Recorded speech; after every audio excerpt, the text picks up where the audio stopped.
शहरोज शहरोज खान किथे तू?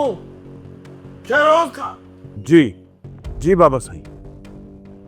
शहरोज ये तो कहिड़ी हरकत कई है?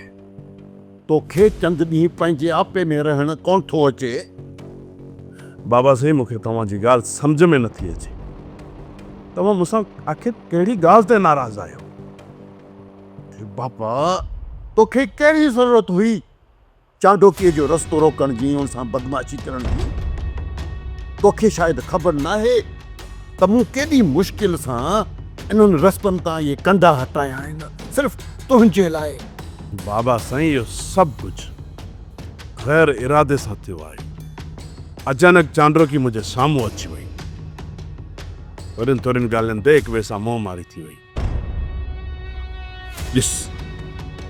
ॾिस शहरोज खान, मुंहिंजी ॻाल्हि खे सम्झण जी कोशिश कर।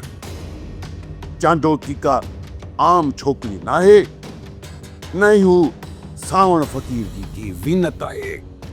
कंहिंखे तूं पंहिंजे रोब ताब ऐं दरके दहमान सां चुप कराए सघी? बाबा साईं तव्हांखे त ख़बर आहे इन चांडोकीअ खे एसपी जी मगी आहे, न कि संदसि इन चांडोकी जी हैसियत छा आहे शहरोज खान जे साम्हूं अचे। शहरोज खान, तूं इहा ॻाल्हि सम्झण जी कोशिश छो नथो करीं त शाह मुराद ज़रे घटि बराबरी जो मल आहे, घटि नाहे हू बि। बाबा जानी मूं चांडोकी सां इन ॻाल्हि ते मुंहुं मारी कई आहे जो तव्हांजे वाता ई मूं ॿुधो त एसपी हितां वञण वारो आहे। चङो थियो जो तो मूंखे इहा ॻाल्हि यादि ॾियारी आहे। हींअर ई शहयार ख़ान खां फ़ोन ते पुछा कयां थो त अञा ताईं एसपी जी बदली छो न थी आहे, उन जो ऑर्डर अञा टाइप छो न आहे थियो। हींअर ई पुछांसि थो।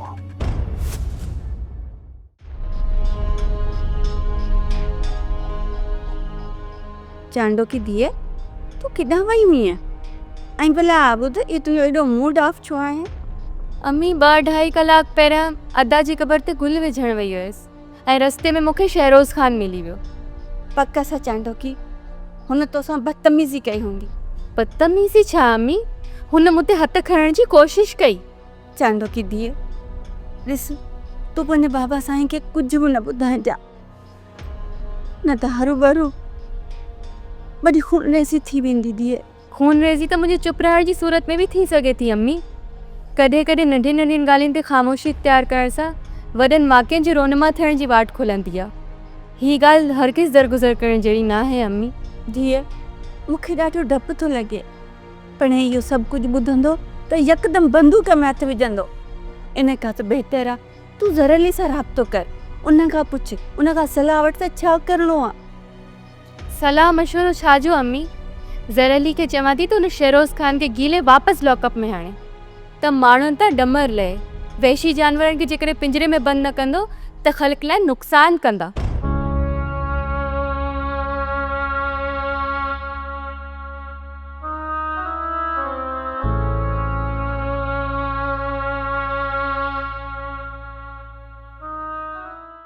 सोप सीरियल वेरन जी वस्ती तमाम एपिसोड्स ॾिसो HD क्वालिटीअ में। विजिट करियो असांजो YouTube channel Sindh TV HD drama. Subscribe कयो असांजो official YouTube channel Sindh TV HD drama ऐं वधीक अपडेट लाइ बेल आइकन खे क्लिक करियो।